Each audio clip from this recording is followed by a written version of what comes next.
Baba yetu na Mungu wetu, asante, tunakushukuru kwa wema wako na fadhili zako. Mkono wako ni wa pekee sana, Bwana, unaweza kufanya mambo ya ajabu.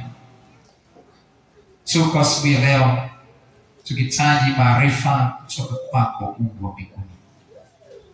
Sema watumishi wako tunasikia na tuko tayari kuyatendea kazi yale yote ambayo utasema nasi asubuhi ya leo.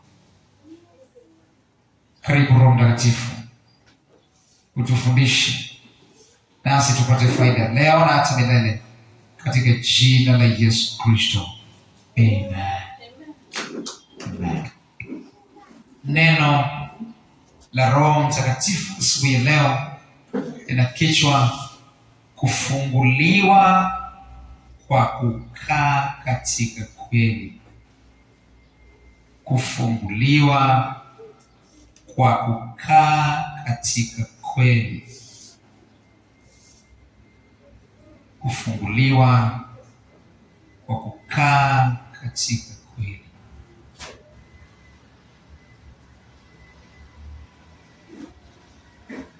Ni muhimu kwetu tufahamu kwamba Adamu na Hawa walipokuwa wameumbwa, waliumbwa wakiwa huru. Walikuwa huru kabisa. Hawakuwa wanatawaliwa na kiumbe yoyote. By the way, wao ndio walikuwa watawala. Walikuwa wanatawala kila kiumbe, ikiwemo na shetani mwenyewe. Alikuwa anatawaliwa na Adamu na Hawa. Ushahidi wa hilo ni Mwanzo sura ya 1 sasa. Mstari wa 27 mpaka mstari wa 28. Mwanzo sura ya 1 mstari wa 27 mpaka mstari wa 28. Mwanzo sura ya 1 mstari wa 27 mpaka mstari wa 28. Biblia inasema, Mungu akaumba mtu kwa mfano wake. Kwa mfano wa Mungu aliumba mwanamume na mwanamke. Aliwaumba. Mungu akawabarikia. Mungu akawaambia nini? Zaeni mkaongezeke, mkaijaze nchi na kufanya nini? Na kuitiisha. Soma maneno yanayofuata. Mkatawale samaki wa baharini 1, na ndege wa angani 2, na kila kiumbe chenye uhai kiendacho juu ya nchi. Kila kiumbe chenye uhai kiwemo na shetani. Tuko sawa? Kwa maana yake Adamu na Hawa walikuwa wanamtawala mpaka shetani. Wao ndio walikuwa wako juu ya viumbe vyote. Ndio maana Adamu ndiye aliwapa majina wanyama wote, kwa sababu yeye ndiye alikuwa na watawala. Kwa hiyo Adamu na Hawa alikuwa yuko huru, yeye ndiye alikuwa mtawala. Lakini hatuna budi kufahamu, dhambi ilipoingia kwa Adamu, dhambi ilipoingia kwa wanadamu, dhambi ilipoingia kwa Adamu na Hawa, dhambi ile iliondoa hali ya kuwa mtawala na kumuingiza mtu katika hali ya kuwa mtumwa. Warumi sura ya 6 mstari wa 16 inatufundisha kwamba yeyote anayekutawala sharti utakuwa una sifa ya kumtii. Katika nchi ya Tanzania au katika nchi mbalimbali duniani, utaona waziri mkuu analazimika kumtii rais wa nchi. Kwa nini? Rais wa nchi ndiye ana mamlaka juu ya waziri mkuu.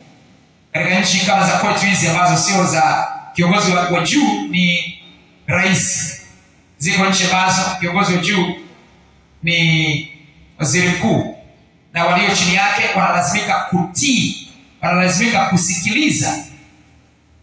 Yule ambaye unamtii maana yake anakutawala.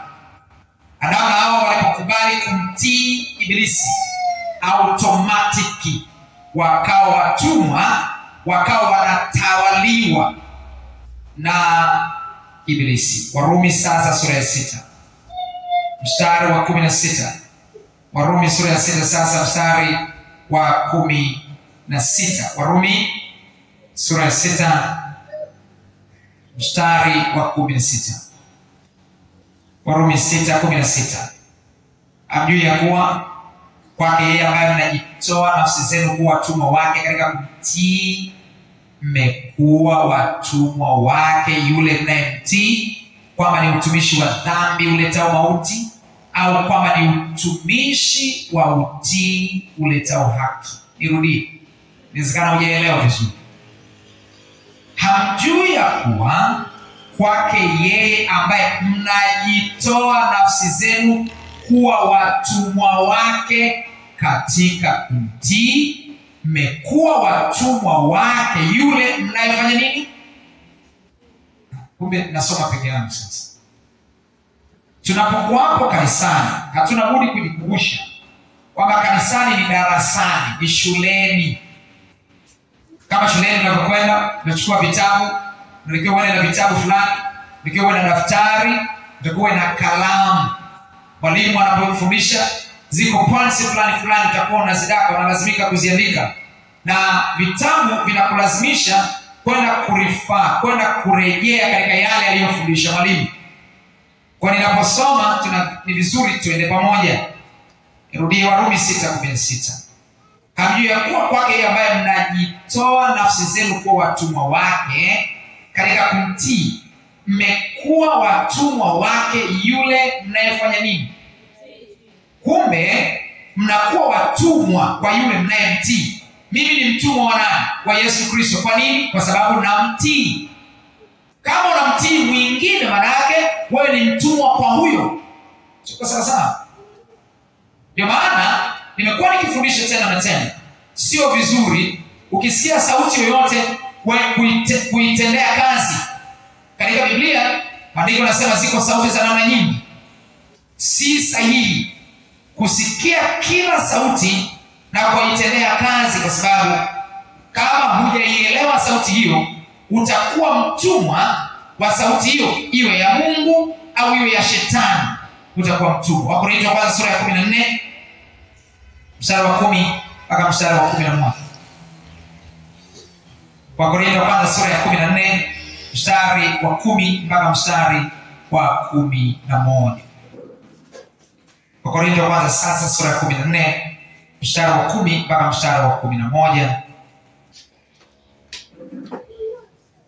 Ninasoma sasa. Yamkini ziko sauti za namna nyingi duniani, wala kuna moja isiyo na maana. Basi nisipoijua maana ya ile sauti, nitakuwa kama nani? Kama mjinga kwake yeye anenaye. Maana atanipelekesha vivyote na vitaka, kwa sababu ni mjinga kwake. Tuko sawa? Kwa hiyo unalazimika kuweza kujua, na sauti hii inayosema na mimi ni sauti ya namna gani. Kama hujajua, ni afadhali uipuuze. Na watu wengi hufikiri kwamba ukipuuza sauti ya Mungu, yani Mungu kasema na wewe. Unajua kuna watu wanawaza hivi. Mungu akiwa amesema na wewe, ukasema wewe sio Mungu, mimi sikusikilizi, kwa mfano. Tolee mfano. Watu wengine wanafikiri Mungu atamlaani mtu huyo kwa sababu amesema hivi. Naomba unisikilize vizuri. Mimi niliposikia wito wa kuja kumtumikia Mungu, nilisikia sauti inaniita kwa habari ya utumishi. Mimi nikakataa. Nikasema kama kweli wewe ni Mungu, rudia tena. Kwa maneno mengine nilikataa. Sauti ya kwanza nilikataa. Kwa nini nilikuwa nakataa? Mungu anajua kwamba huyo mtu hajui. Tuko sawa? Na anaposema lolote anatafuta kujua kama kweli ni Mungu. Tuko sawa? Na kama umethibitisha, na Mungu anathibitisha kwamba unajua, ukikataa unalo. Sio, umenielewa? Ikiwa umejua, na Mungu kumbuka anajua kwamba unajua. Kama anajua kwamba unajua na ukakataa, Mungu atashughulika na wewe. Tuko pamoja? Lakini katika hatua za kwanza, ukiwa una mashaka, ikatae sauti hiyo. Mungu atatumia njia zote mpaka utajua kwamba ni yeye anaongea na wewe. Tuko pamoja?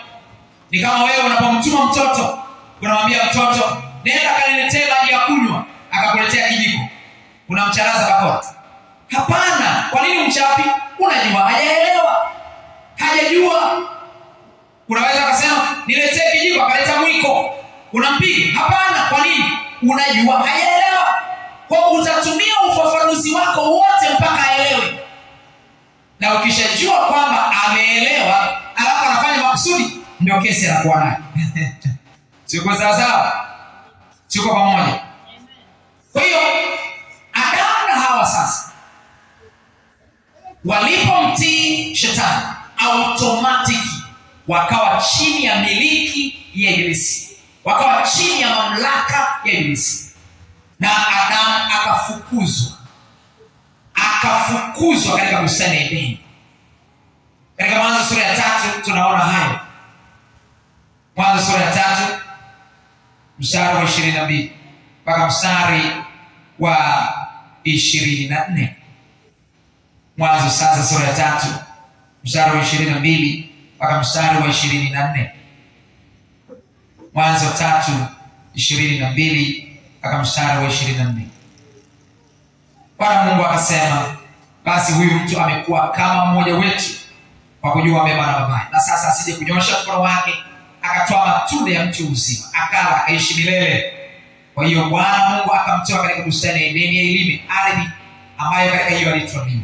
Basi akamfukuza huyo mtu, akaweka makerubi. Makerubi ni jina lingine linalomaanisha malaika.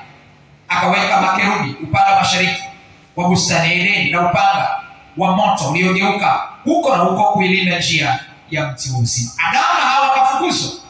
Kwa walipofukuzwa, watoto wote sisi, mimi na wewe, tumezaliwa Adamu akiwa amefukuzwa. Tafsiri yake ni nini? Kama alivyofukuzwa, na sisi watoto tumefukuzwa pia. Tuko pamoja? Hujaelewa?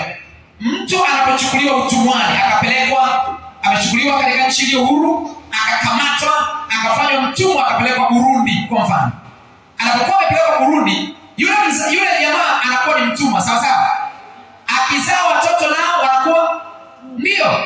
Kwa kama Adamu alifukuzwa na akazaa watoto akiwa amefukuzwa, na watoto nao wamefukuzwa kama baba yao alifukuzwa. Tuko sawa sawa? Sasa Daudi analithibitisha hili kwamba vizazi vyote walizaliwa wakiwa wamekataliwa, walizaliwa wakiwa wamefukuzwa.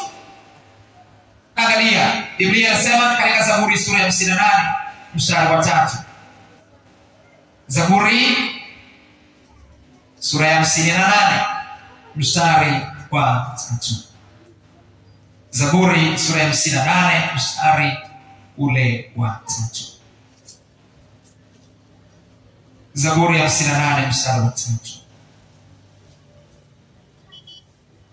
Wasio haki wamejitenga tangu kuzaliwa kwao, tangu tumboni wamepotea wakisema uongo. Sasa tangu tumboni mtoto amesema uongo wapi? Lini alisema uongo mtoto tumboni?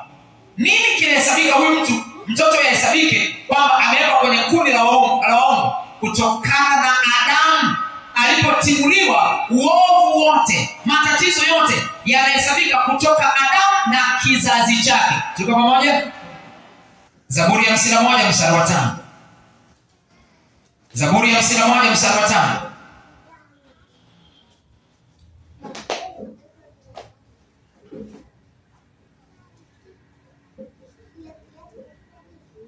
Zaburi 51 mstari wa 5. Biblia inasema, tazama, mimi naliumbwa katika hali ya uovu, mama yangu alinichukua mimba hatiani.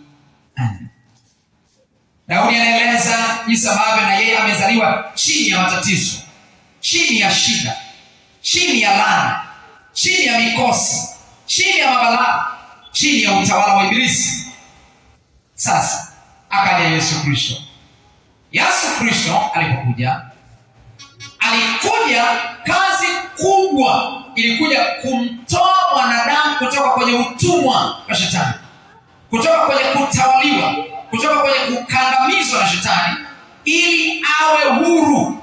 Lakini Yesu Kristo alitoa sharti ili mtu aweze kuwa huru. Kuna masharti. ya kuweza kutolewa katika utumwa huo hautolewi automatiki. Kuna masharti.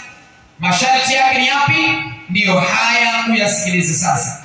Yohana sura ya 8 mstari wa 31 mpaka mstari wa 32. Tutaangalia maandiko jingine hapo mbele. Yohana sura ya 8 mstari wa 31 sasa. Yohana sura ya 8 mstari wa 31 mpaka mstari wa 32 inasoma sasa. Basi Yesu akawaambia wale Wayahudi waliomwamini, ninyi mkikaa katika neno langu mmekuwa wanafunzi wangu kweli kweli. Mstari wa 32, tena mtaifahamu kweli, tena mtaifahamu kweli, nayo hiyo kweli itawaweka. Tuseme wote, tena mtaifahamu kweli. Tuseme wote kwa bidii, tena mtaifahamu kweli, nayo hiyo kweli itawaweka huru. Twende tena katika Yohana 15 mstari wa 7. Yohana 15 mstari wa 7. Yohana 15 mstari wa 7.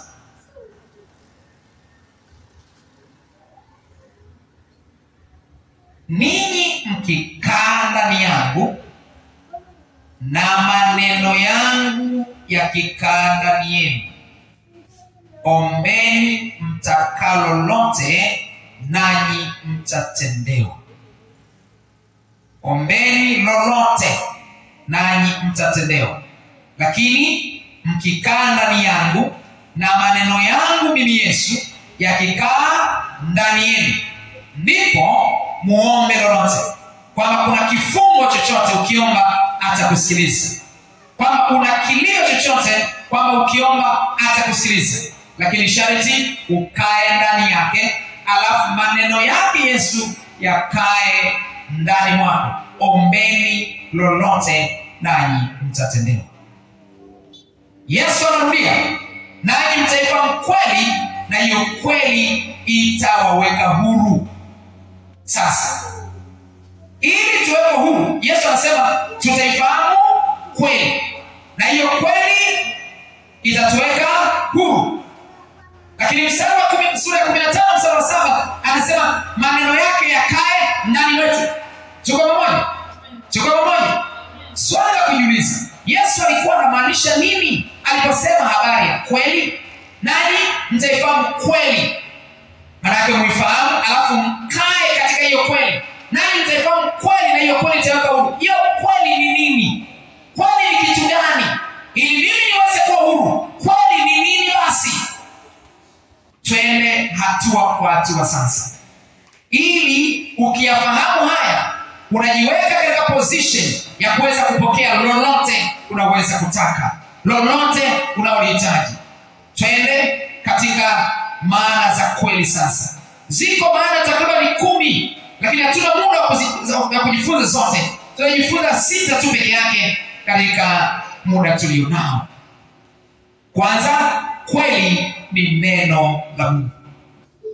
Kwanza, kweli ni neno la Mungu. Kwanza, kweli ni neno la Mungu. Yohana 17 mstari wa 17. Yohana 17 mstari wa 17. Watakase kwa ile kweli. Neno lako ndio. Neno lako ndio. Yesu anasema uwatakase kwa ile kweli. Hiyo kweli ni nini? Neno lako wewe Mungu ndio kweli. Yesu kumbe aliposema nanyi mtaifahamu kweli, alikuwa anamaanisha nini? Nanyi mtaifahamu neno la Mungu, na hilo neno la Mungu litawaweka huru. Ndugu zangu, ni vizuri tufahamu, ili ufunguliwe kutoka kwenye shida yoyote, huna budi kukubaliana na neno la Mungu linavyosema. Dunia ina namna yake inavyozungumza. Dunia ina namna yake inasema miujiza ni uongo.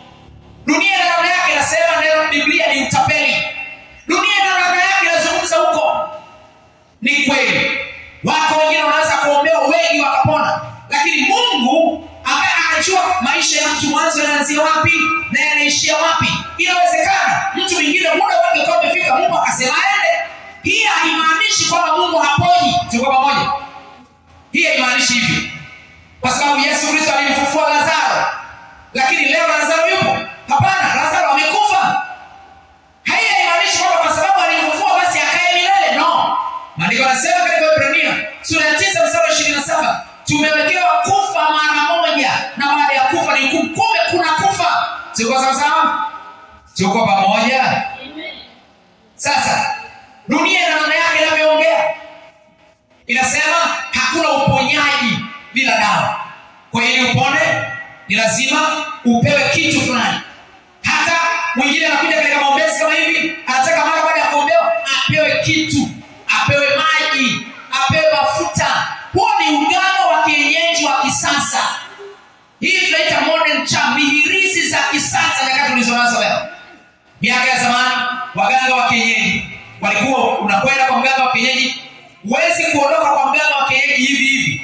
Lazima uondoke na nini? Lazima uondoke na hirizi au uondoke na kitu wanaita kombe. Wale ambao waliwahi kwenda kwa waganga wa kienyeji wanajua. Unaondoka na kitu kinachoitwa kombe au tarasimu na kadhalika. Haiwezekani uende kwa mganga wa kienyeji uondoke hivi, na ukienda kwa mganga ukaondoka hivi hivi, unasema mganga hamna kitu. Yaani haukubali. Kwa nini? Umeondoka bila chochote. Hajakupa hirizi, hajakupa nazi ukavunje, hajakupa chochote. Unasema mganga hamna chochote, hana lolote. Ili aonekane komesha, lazima akupe kitu ndio uondoke nacho. Na kwa mganga vile vile hauwezi ukaenda mikono mitupu. Unaenda na nini? Uende na hela. Lazima uende utoe hela ndio akupe hirizi. Utoe hela akupe nazi sijui. Utoe hela, na kama hujatoa atakwambia njoo na kanga pia ambazo hazijaguswa na mtu. Njoo na jogoo. Akwambia njoo na kisamvu. Yona matembele na bamia. Anakwambia kitu fulani utoe. Alafu akishakwambia utoe, yeye naye atakupa kitu fulani. Ndivyo zilivyo huduma za kiganga za leo. Ukienda unaambiwa toa hela ununue maji. Alafu na mhubiri anajiita mhubiri wakati ni mganga, naye anakupa maji. Ni hirizi. Na unaambiwa kokote unapokwenda tembea naye. Unachofuatilia ni hirizi sasa. Ukiwa usiku umelala, nyunyizia. Eka kwenye kona ya nyumba. Funga sio ningiliza. Ni uganga ule ule. Neno la Mungu lazima tukubaliane nalo, kwa sababu hilo ndio kweli. Neno likisema inawezekana kupona kwa kuombewa, amini hivyo. Tembea na neno hilo. Usipoamini maana yake hauwezi kuwa huru. Sio sasa? Hauwezi kuwa huru. Amini hivyo, utaona ukweli neno hilo. Kwa sababu Biblia inaeleza neno ndio kweli. Tunaendelea kuangalia Waefeso sura ya 6 mstari wa 17. Waefeso 4:17. Waefeso 4:17. Samahani, Waefeso 6 samahani, Waefeso sura ya 6 samahani, mstari wa 17.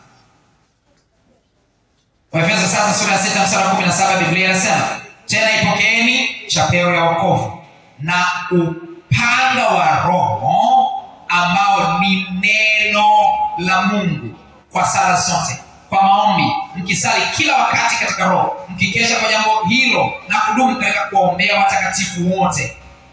Neno hapo limeongezewa, linaeleza kwamba sio tu kweli, lakini inaitwa upanga. Kazi ya upanga ni kufyeka, ni kukata chochote chenye shida. Ni kama kwenye mti, tukitaka kufyeka hatuwezi kuchukua kisu, tunachukua nini? Upanga. Leo tunafyeka matawi, tunafyeka mti. Neno la Mungu ndilo linaweza kufyeka shida hiyo yote. Linaweza kuharibu chochote ambacho kinatesa maisha yako. Unataka uwe huru? Liamini neno. Tembea na neno. Shika neno. Tuko pamoja?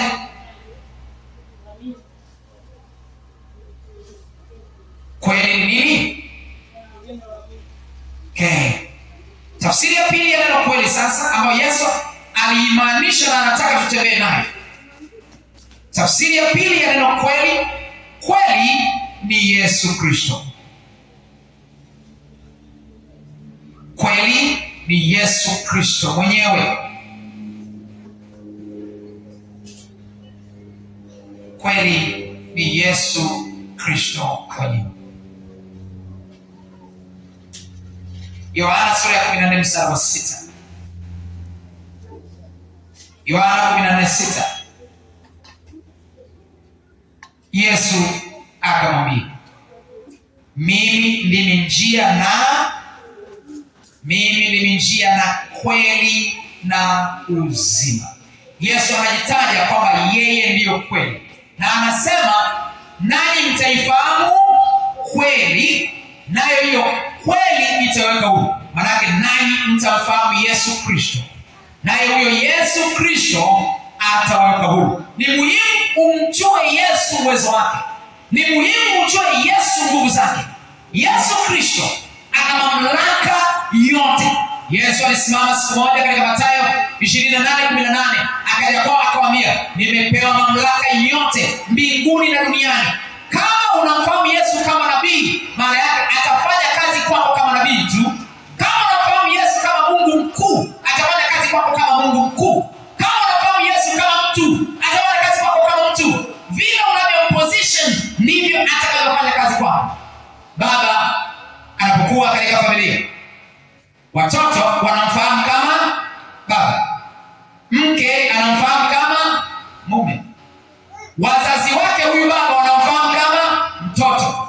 Akienda kazini kama ni bosi, wanamfahamu kama bosi. Anakuwa position, anawekwa kulingana na eneo. Na wewe unavyomuita ndio atafanya kazi kwa namna unavyomuita. Kazini hawezi kumuita wewe mwanangu, utafukuzwa kazi. Haiendi. Mjue Yesu Kristo uwezo wake. Mjue Yesu Kristo mamlaka yake. Kwake hakuna lisilowezekana. Ndio maana alipokuja duniani alifanya mambo ambayo hajawahi kutokea mwanadamu yoyote tangu mbingu na nchi ipate kuwako. Hajawahi kufanya mtu mambo aliyofanya Yesu. Hajatokea nabii, hajatokea mtume, hajatokea mfalme, hajatokea mtu mashuhuri, isipokuwa Yesu Kristo peke yake. Alifanya miujiza kuliko yoyote, amebadilisha wengi kuliko yoyote, ameinuliwa kuliko yoyote. Ndio maana wakati wa Christmas hata nchi za Kiarabu zinazokataa habari za Yesu zinasherehekea Christmas. Hata nchi ya Urusi ambayo ni shimbuko la kukataa habari ya Mungu zinasherehekea Christmas. Kwa nini? Hajatokea mwingine duniani zaidi ya Yesu Kristo. Wewe ukimposition katika ngazi ndogo atafanya kazi hiyo katika namna ndogo ndogo. Mjue Yesu Kristo. Kwake hakuna lisilowezekana. Ukijua hivyo, kwake hakuna lisilowezekana, unajua shida yako ni ndogo kiasi gani. Unajua shida yako ni ndogo mno. Ukijua kwake hakuna lisilowezekana, utaenda kuangalia mambo fulani machache ili uweze kupima kama aliweza kufanya hayo, hili la kwako ni nini? Hii shida yako ni kitu gani? Anaweza kwa viwango visivyokuwa vya kawaida. Marko sura ya 9 mstari wa 17 sasa mpaka mstari wa 23. Marko 9 mstari wa 20, mstari wa 17 mpaka mstari wa 23. Marko 9 mstari wa 17 sasa mpaka mstari wa 23. Biblia inasema hivi: mtu mmoja katika mkutano akamjibu, mwalimu, nimemleta mwanangu kwako, ana pepo bubu, na kila mpaka hapo humbwaga chini, naye hutoa povu na kusaga meno na kukonda. Nikasema na wanafunzi wako wamtoe pepo wasiwezi. Akawajibu akasema, enyi kizazi kisichoamini Nikae naye hata lini? Nichukuliane naye hata lini? Mleteni kwangu. Wakamleta kwake. Hata alipomwona mara yule pepo, alimtia kifafa, naye akaanguka chini akagagaa akitokwa na povu. Akamuuliza babaye, amepatwa haya tangu lini? Akasema, tangu utoto, na mara nyingi amemtupa katika moto na katika maji ya mwangamizi. Lakini ukiweza, angalia maneno yanayofuata, lakini ukiweza neno lolote, utuhurumie na kutusaidia. Mstari wa 23 uangalie kwa makini. Yesu akamwambia, ukiweza. Kuna alama gani hapo? Yaani maana yake unaniambia mimi Yesu, ukiweza. Mimi unaongea na mimi, ukiweza. Mimi Yesu. Yesu akamwambia, ukiweza, yote yawezekana kwake aaminiye. Huyu ndiye ninakuletea habari zake, ambaye unapaswa ujifunze habari zake, umjue kazi yake. Hebu naomba unisikilize vizuri. Kuna mambo ambayo mtoto mdogo anaona ni magumu sana, lakini wewe unaona rahisi sana. Anaona magumu sana, lakini wewe unaona mbona hii ni rahisi sana. Na mwanadamu ni kama mtoto vile vile kwa Mungu. Kuna mambo ambayo unaona magumu mno, yamepitiliza ufahamu wako. Ndio, ni kwa sababu ni mwanadamu. Huo ni ugumu kwetu, sio kwa Mungu. Yeye kila kitu kwake ni rahisi. Hakuna lisilowezekana kwake. Luka 1:37 inasema hakuna neno lisilowezekana kwa Mungu. Yeremia 32:17 inasema Bwana Mungu, tazama, umeumba ulimwengu kwa namna ya ajabu. Je, kuna neno lililo gumu usiloliweza? Mstari wa 27 unasema tena hivi, Mwanzo 18:14, kuna neno gani gumu la kumshinda Bwana? Haya ni maneno ambayo Mungu alikuwa anamwambia Ibrahimu baada ya mkewe Sara kuwa amecheka, wakati Mungu amesema mwakani majira kama haya mke wako atapata mtoto. Akacheka kwamba mimi mkongwe, sayansi inakataa, umri wangu umeenda, nimeshafika katika ukomo wa desturi za wanawake, sasa nawezaje kuzaa? Hivi anaongea huko nje kama nitapokea mtoto. Anajua anaongea, anayemzungumzia ni nani. Angeniona, angejua kama haiwezekani. Hebu tuangalie kidogo. Mwanzo sura ya 18. Mwanzo sura ya 18. Mwanzo sura ya 18. Mwanzo 18 sasa. Mstari wa 9 mpaka mstari wa 14. Mwanzo 18 mstari wa 9 mpaka mstari wa 14. Biblia inasema, wakamwambia, yu wapi Sara mkeo? Akasema, yupo hemani. Akamwambia, hakika nitakurudia wakati huu mwakani, na tazama, Sara mkeo atapata nini? Atapata mwana wa kiume. Sara akasikia mlangoni pa hema iliyokuwa hapo nyuma yake. Basi Ibrahimu na Sara walikuwa wazee na umri wao mkubwa, na Sara alikuwa amekoma katika desturi ya wanawake. Kwa hiyo Sara akafanya nini? Sio mdomoni, akacheka wapi? Akacheka moyoni mwake akisema, niwapo mkongwe nitapata furaha, na bwana wangu, yani mume wangu, na mume wangu mzee. Bwana hiyo imeandikwa kwa herufi kubwa, maana yake Mungu.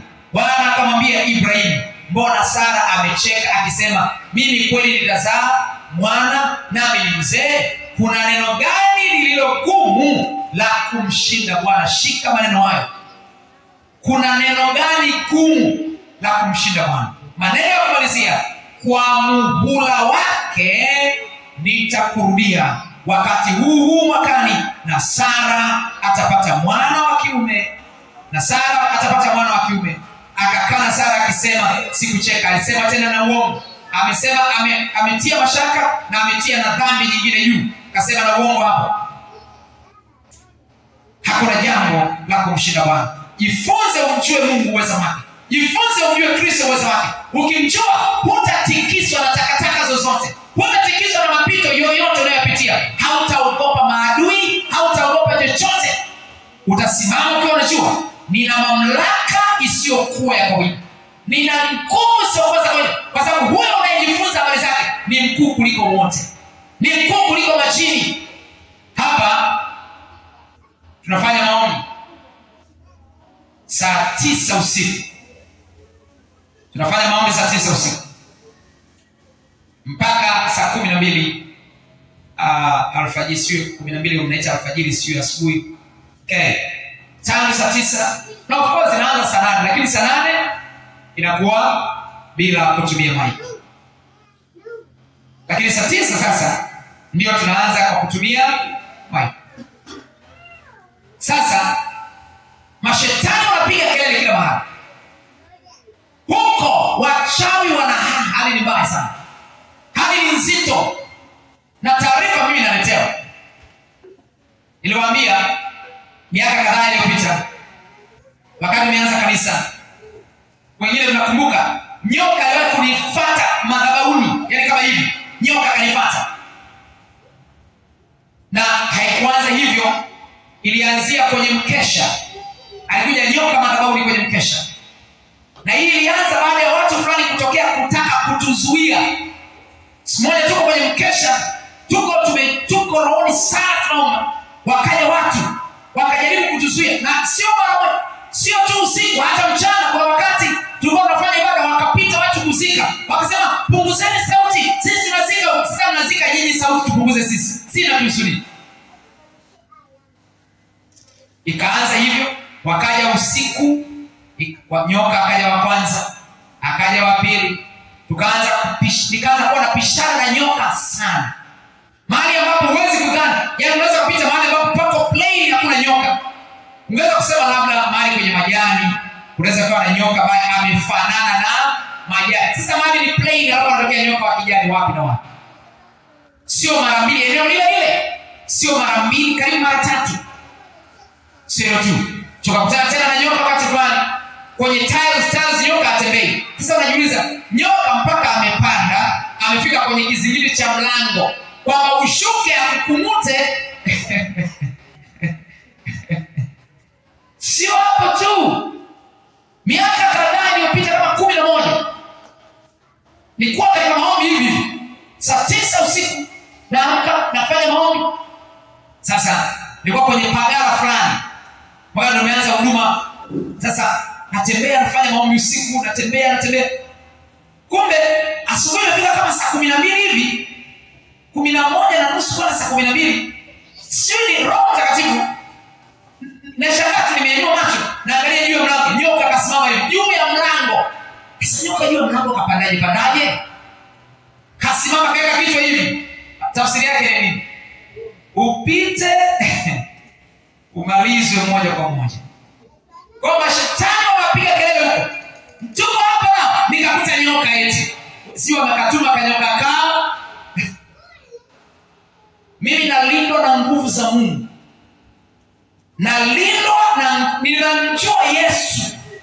Najua nguvu zake. Najua mamlaka yake. Ndio maana naweza kusema wachawi takataka, wafuga majini kunguru kasoro mabawa. Naweza kusema hivyo na hakuna chochote, hata mafua sipati. Petro kwanza 2:5. Waraka wa kwanza wa Petro sura ya kwanza, sio sura ya pili samani. Sura ya kwanza mstari wa 5. Sura ya kwanza mstari wa 5. Petro kwanza 1:5. Ninyi mnalindwa na nguvu za nani? Za Mungu kwa njia ya imani, hata mpate wokovu ulio tayari kufunuliwa wakati wa mwisho. Tunalindwa na nguvu za Mungu kwa njia ya kuamini. Kama unaamini, neno imani linatokana na neno la lugha ya Kiebrania linaitwa pisteuo, maana yake kuweka uzito wako wote juu ya. Unapokaribishwa kwenye kiti na kukaribisha nyumbani, dada karibu, ishara ya kuonesha kwamba unaamini kiti nilichokukaribisha, utakalia moja kwa moja. Tuko sawa?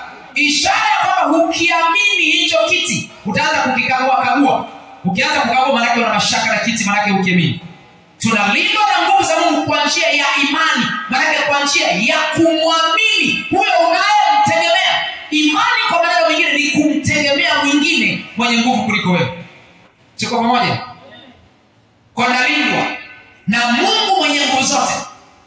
Kwa nini nina imani hii? Kwa sababu nimemjua uwezo wake, nimechua nguvu zake. Ukiwa humjui unasema kusema hivi tu wacha kukumbuka sana mabawa, wasije wakanimaliza, wasije wakaniangusha, basi ngoja nichukue na ilizi kidogo. Ndio ukichukua ilizi wanakubamiza vibaya.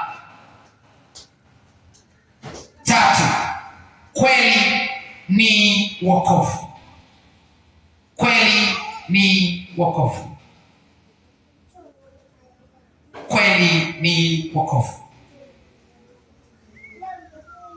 Waefeso sura ya 1 mstari wa 13. Waefeso sura ya 1 mstari 13. Waefeso sura ya 1 mstari wa 13. Nanyi pia katika huyo mmekwisha kulisikia neno la kweli, habari njema za nini? Hatujasoma. Waefeso sura ya 1 mstari wa 13.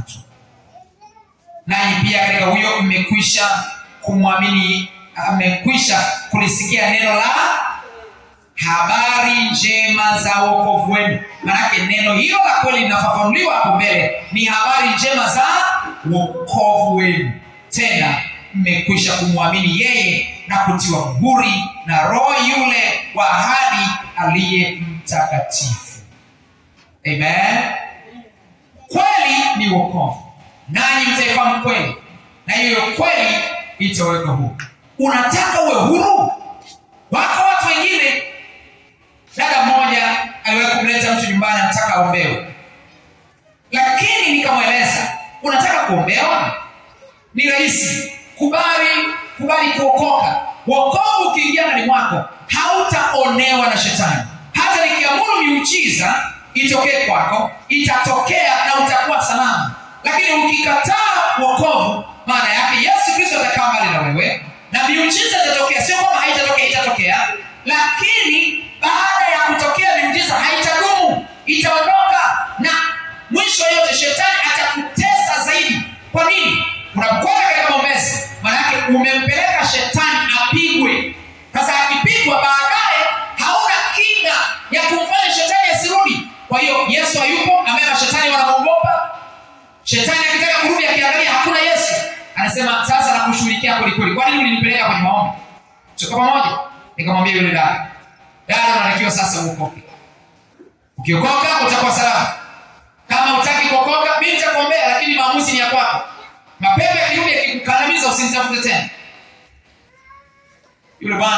Yule dada aliposikia vile akasema, basi bwana mchungaji, mimi bora usiniombee. Ni afadhali yake. Kwa sababu mapepo yakirudi yanarudi na nguvu kubwa. Unapokuwa kwenye wokovu, unapokuwa ndani ya wokovu, maana yake unakuwa ndani ya kweli, na unapokuwa ndani ya hiyo kweli, nguvu za giza zinakaa mbali na wewe. Kwa nini? Uko katika kweli. Nanyi mtaifahamu kweli, na hiyo kweli itaweka huru. Nanyi mtakuwa na wokovu, na huo wokovu utaweka mbali na utumwa wa ibilisi. Mtakuwa huru kutokana na wokovu. Tuko pamoja? Kwa unataka kuwa huru kweli kweli. Hutaki mapepo ya kuvamia alafu baadaye yarudi tena, ya kuvamia alafu yarudi tena. Maana yake unachotakiwa kufanya ni kukaa katika wokovu. Amen. 4 kweli ni sheria ya Mungu. Kweli ni sheria ya Mungu. Kweli ni sheria ya Mungu.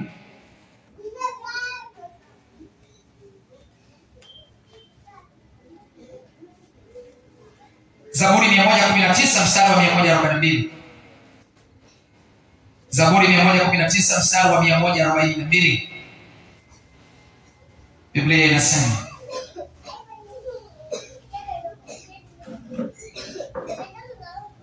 haki yako ni haki ya milele, na sheria yako ni Zaburi 119 mstari wa 142. Haki yako ni haki ya milele na sheria yako ni, hatusomi basi. Zaburi 119 mstari wa 142. Unajua usipojijengea tabia ya kufuatilia unachofundishwa, utakutana siku moja na tapeli atakuibia. Unajua hata watu mnauziwa mawese, mnauziwa sijui nini, sijui chumvi ya upako, sijui ndimu ya upako, sijui takataka gani. Wengi kwa sababu hawataki kufuatiliwa, ndio maana unapewa andazi la upako, sijui keki ya upako.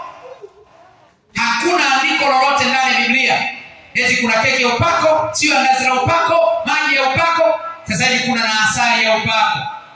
Sasa hivi kuna na kuna maziwa ya upako. Mimi nakwambia muda sio mrefu unaweza ukashangaa kuna hirizi ya upako.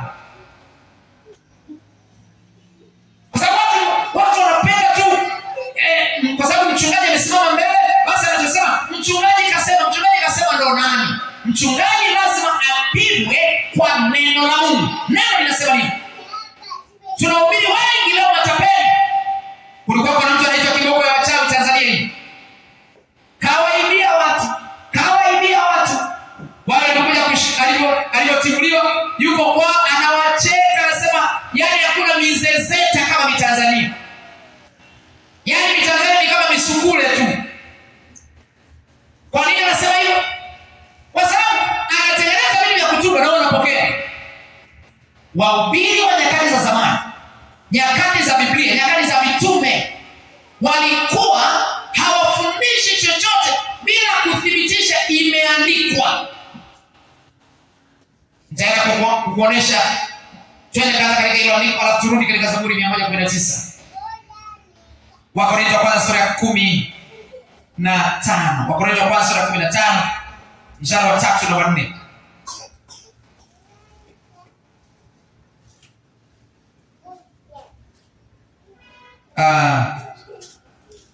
Wakorintho wa kwanza sura ya 15 mstari wa 3 na 4.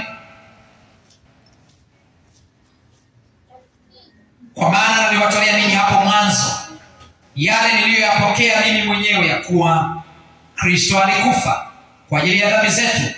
Malizia, kama yanenavyo. Unaona, huyu anafundisha kwamba Kristo alikufa na kufufuka, sio kama mimi nilivyosema, kama yanenavyo maandiko. Mstari wa 4, na ya kuwa alizikwa na ya kuwa alifufuka siku ya tatu, kama yanenavyo maandiko. Haendeshi tu, tusienende kama nyakati zetu zilivyokuwa kule. Unajua tu jamaa mmoja juzi alikuwa Uganda, alirushwa mtandaoni, akawa anasema alipotokea kwenye dini yake, anaweza siku kule kwenye dini yetu bwana, unaambiwa kabisa wewe ndugu unakwenda motoni, si nini, unaitikia amin. Yaani unaenda motoni unaitikia amin. Sisi wengine tulikuwa kule, unakumbuka tulipokuwa kule, jamaa anaongea yeye tena wakati ule walikuwa sala zao walikuwa wanafundisha kwa Kilatini, anaongea tu maneno tayari amen amen. Hapa hamna, lazima uchunguze na uwe hivyo. Kama watu walioitwa watu wa Beroya walikuwa wanayachunguza maandiko, hawakumwamini tu mtu kwa sababu anaitwa mtume, anaitwa nabii, anaitwa mchungaji. No. Matendo ya Mitume 17 mstari wa 10 mpaka 11. Matendo ya Mitume 17 10 mpaka 11. Mara hao ndugu wakapeleka Paulo na Sila usiku hata Beroya, nao walipofika huko wakaingia katika sinagogi la Wayahudi. Watu hao walikuwa waungwana kuliko wale wa Thesalonike, kwa kuwa walipokea lile neno kwa uelekevu wa moyo. Wakafanya nini? Wakayachunguza maandiko kila siku, waone kwamba mambo hayo ndivyo yalivyo. Tuko pamoja? Turudi sasa Zaburi 119. Siamini sasa kama kuna mtu ambaye atakuwa hajafunua. Zaburi 119 mstari wa 142. Zaburi 119 mstari wa 142. Haki yako ni haki ya milele na sheria yako ni ndio. Sheria ya Mungu ndio kweli. Wako wanadamu, wako wa Kristo wanaposikia neno la Mungu wanataka kulilinganisha na sheria za tamaduni zao, na sheria za nchi yao, na sheria za kabila lao. Kwa hii kwetu haipo. Usiseme habari ya kwetu haipo. Hiyo kitu haipaswi kabisa kuzungumzwa. Unataka kulinganisha sheria ya Mungu na sheria yako?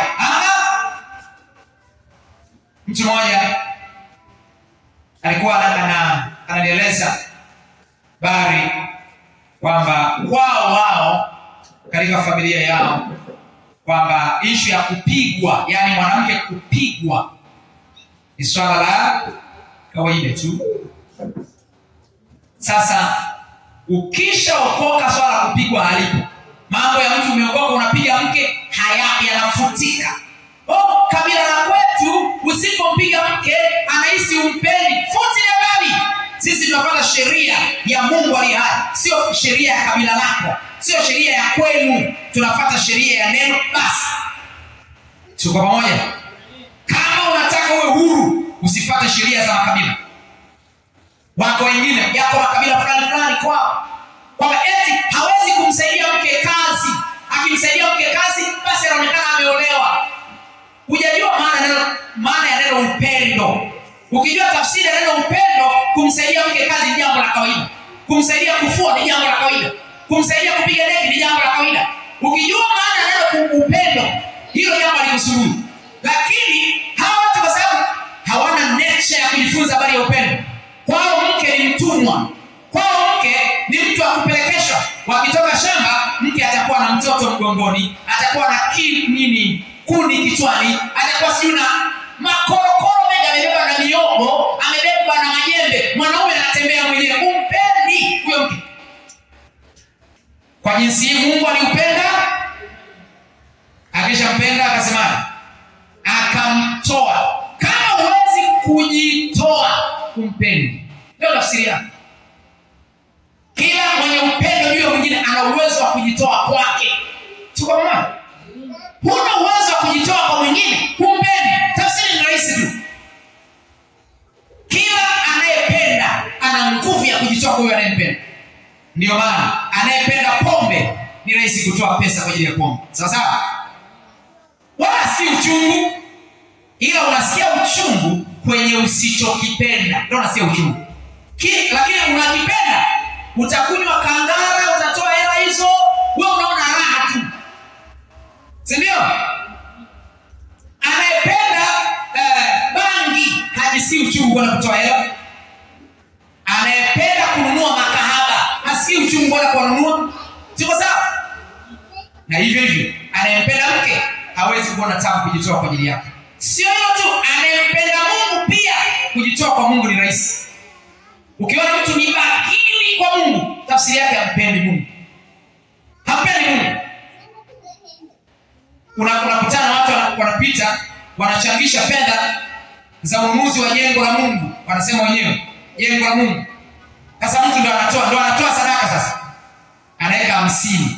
Hivi wewe unatoa 50. Hivi kweli? Yaani wewe Mungu umemlinganisha na 50 ndio tafsiri yake. Humpendi kabisa. Lakini kama unampenda, una uwezo wa kutoa, wakati mwingine unajitoa mpaka wao unajinyima. Usifanye vilivyo vizuri kwa ajili ya Mungu. Na kila mwenye upendo wa Mungu hivyo ndivyo anavyofanya. Kila aliyeokoka, unataka uwe huru, unataka ufunguliwe, unataka uinuliwe, sharti ufuate sheria ya Mungu. Usifuate sheria zako, na sheria yako yoyote ikigongana, ikipishana na sheria ya Mungu, sheria yako inakaa pembeni, inafuatwa sheria ya Mungu. Maana sheria ya Mungu ndio kweli. 5 si 6. Kweli ni maagizo yote ya Mungu. Kweli ni maagizo yote ya Mungu.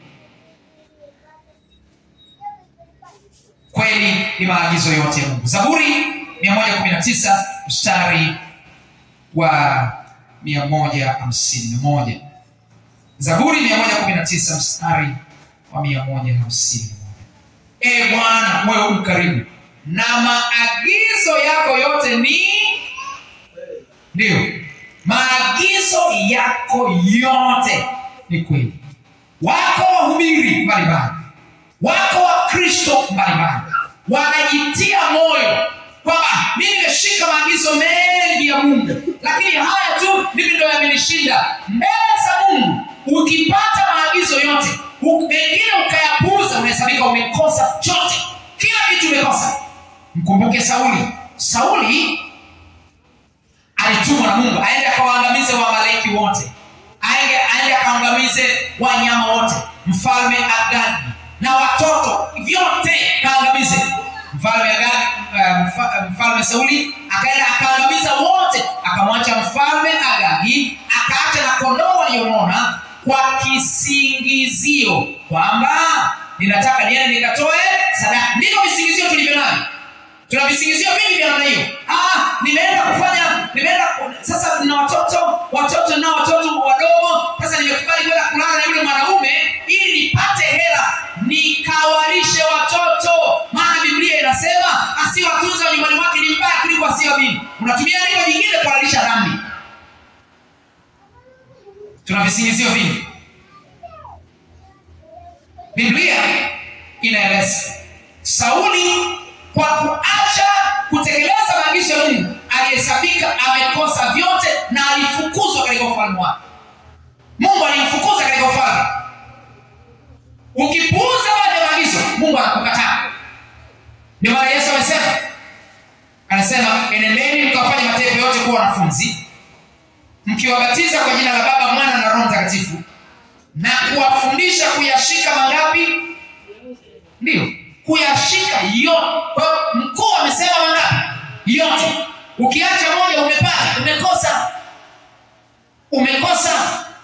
Unataka uwe huru, unataka kufunguliwa, moyo wako tangu leo udhamirie kutendea kazi maagizo yote ya Mungu, mafundisho yote ya Mungu. Tena ukishachua hili ni fundisho la Mungu, unatakiwa kulifanyia kazi kwa haraka. Zaburi 119 mstari wa 160. Jumla ya neno lako ni kweli, na kila hukumu ya haki yako ni ya milele. Unatakiwa ufanye kazi kwa haraka. Zaburi 119 mstari wa 60. Nalifanya haraka wala sikukawia kuyatii maagizo yako. Unataka uwe huru, ukubali kutekeleza maagizo yote, maagizo ya Mungu. Mungu akikwambia acha hiki, acha mara moja. Akikwambia fanya mara moja. Hakuna ubishi kwenye mambo ya Mungu. Umeamua, ili mradi kama hujachua, ukiacha Mungu anaweza akakusubiri akakuelewesha mpaka uelewe. Lakini umejua kwamba hili ni agizo la Mungu tayari, unatakiwa ulitendee kazi mara moja. Sio kwa pamoja? Mathayo 5:19.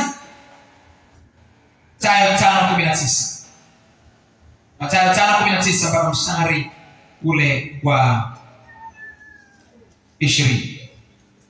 Basi mtu yeyote atakayevunja amri moja katika hizi zilizo ndogo na kuwafundisha watu hivyo, ataitwa mdogo kabisa katika ufalme wa mbinguni, bali mtu atakayezitenda na kuzifundisha, huyo ataitwa mkubwa katika ufalme wa mbinguni. Maana nawaambia ya kwamba haki yenu isipozidi hiyo haki ya waandishi na Mafarisayo, hamtaingia kamwe katika ufalme wa mbinguni.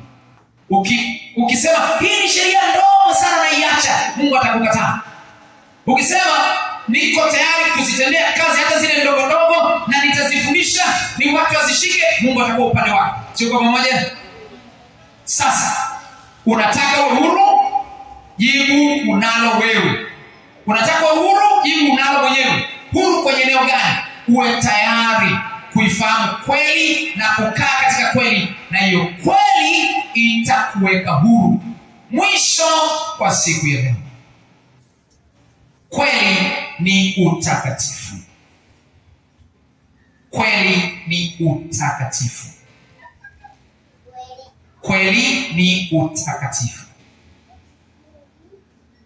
Nehemia sura ya 5 mstari wa 13 na wa 33. Nehemia sura ya 9 mstari wa 13 na wa 33. Nehemia 9:13 na mstari 33. Biblia inasema hivi. Labda ningeenda Nehemia 9:13 mpaka 14, halafu nitaruka nitakwenda mstari 33. Tena ulishuka juu ya mlima Sinai, ukasema nao toka mbinguni, ukawapa hukumu za haki na sheria za kweli na amri nzuri na maagizo.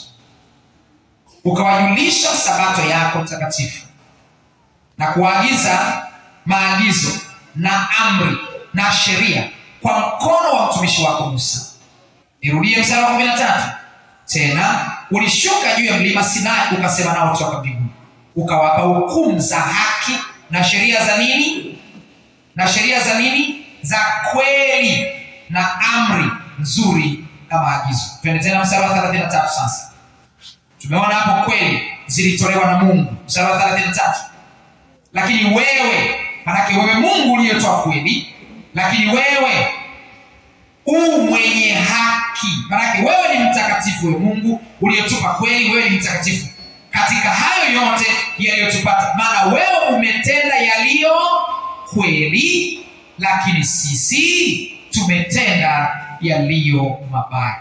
Wewe ni mwenye haki, maana wewe ni mtakatifu, umetenda yaliyo ya kweli. Kumbe kweli inasimama katika utakatifu. Unataka kuwa huru kwenye kile eneo, maana yake ukubali kuishi maisha matakatifu. Utakatifu ni nini? Unaweza kama ni msamiati vile vile. Utakatifu una maana moja ambayo inaweza kufafanuliwa katika namna 3. Moja, utakatifu ni hali ya kutokuwa na dhambi, ni kutengwa na dhambi, ni kutengwa dhidi ya uchafu. Mungu ni mtakatifu. Kwa nini? Ametengwa mbali kabisa na uovu, mbali kabisa na dhambi, ametengwa. Kwa Mungu ni mtakatifu. Kwa hiyo utakatifu, kama umetubu dhambi kwa kumaanisha kuziacha na kuokoka, sekunde hiyo unasafishwa dhambi zote, unakuwa ni mtakatifu. Tuko pamoja? Lakini Mungu anataka uendelee kudumu katika utakatifu. Usiendelee kutenda dhambi. 1, 2, utakatifu ni kuwa kama Yesu Kristo alivyokuwa duniani.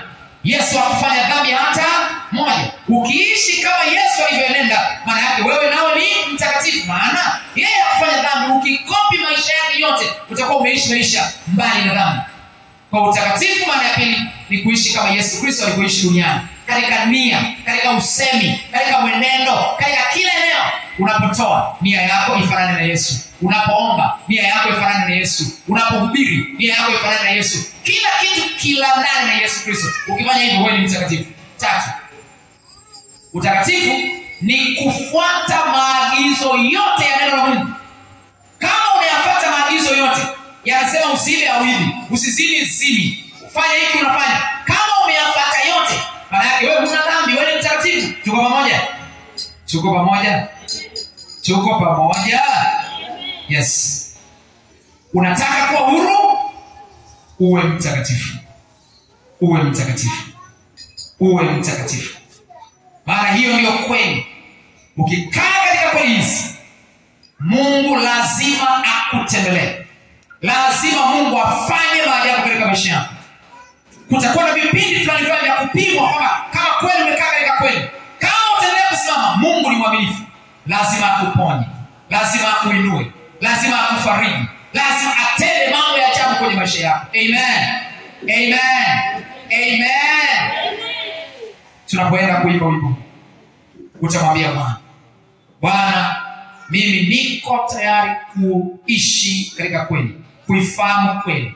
Na kama unajua kwamba hauna kweli ndani mwako, maana yake hujaokoka, hauna neno la Mungu, huna Kristo Yesu ndani mwako, huyatendei kazi maagizo yote ya Mungu, na sio mtakatifu kwa viwango vya Biblia vile ambavyo inasema, basi utasimama, utapita mbele. Utapita mbele na kumwambia Bwana, niko tayari sasa kuipokea kweli. Niko tayari kuokoka.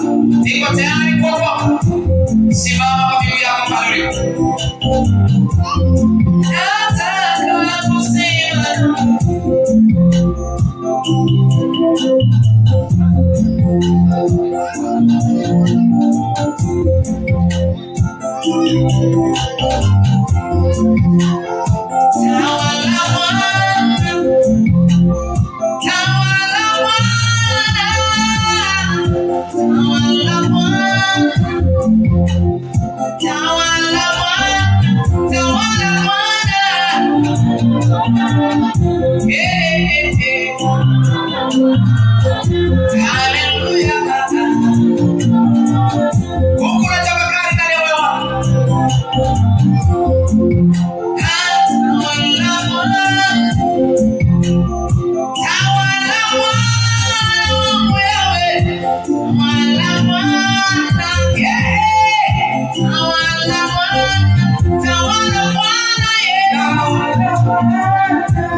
Usinyamaze.